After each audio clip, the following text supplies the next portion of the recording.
At the end of March, I started taking a weekly foraging immersion class here in Western North Carolina. One of the plants that I was most looking forward to meeting was ramps, or wild leeks. I've heard so much about ramps over the years, including how overharvested they are, which I'll talk about in a bit, but I had just never been anywhere where they grew. A couple of weeks ago, I met my first ramps, and then a couple days after that, I found a patch of ramps in the forest right next to my house, and I made some ramp butter. Before I get to the butter recipe, I want to mention that ramps are a threatened species, which means sustainably harvesting them is extremely important if we want them around into the future. Ramps take a really long time to reach full maturity, and although I haven't done it myself, I've heard that when they grow from seed, it takes them 5 to 7 years before they're harvestable. And then when you grow them from a bulb, it takes around 2 to 3 years for them to mature and spread. So if you think about it that way, harvesting them in an unsustainable way can completely wipe out a beautiful, precious, delicious natural resource that we have available to us. The way that I learned how to harvest them is to take only one leaf per plant and to leave the bulb every single time.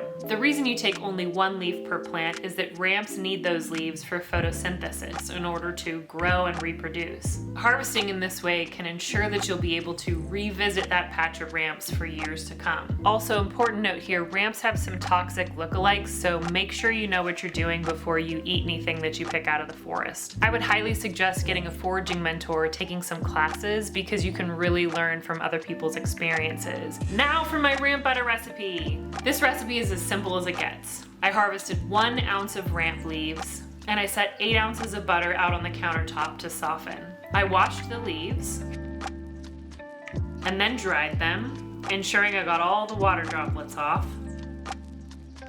And here's where most of the recipes call for parboiling, but because we only have 1 ounce of leaves, I did not parboil. I just kept it raw to keep as much of the flavor as possible. After that, I chopped the leaves into small pieces.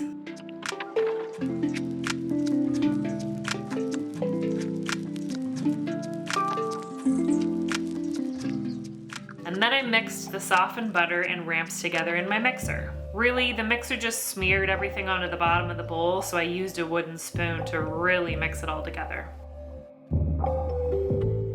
I also made this recipe again just using a wooden spoon, and the mixer is definitely not necessary. Once it was mixed well, I put the ramp butter into some pretty molds and then popped them into the freezer to harden.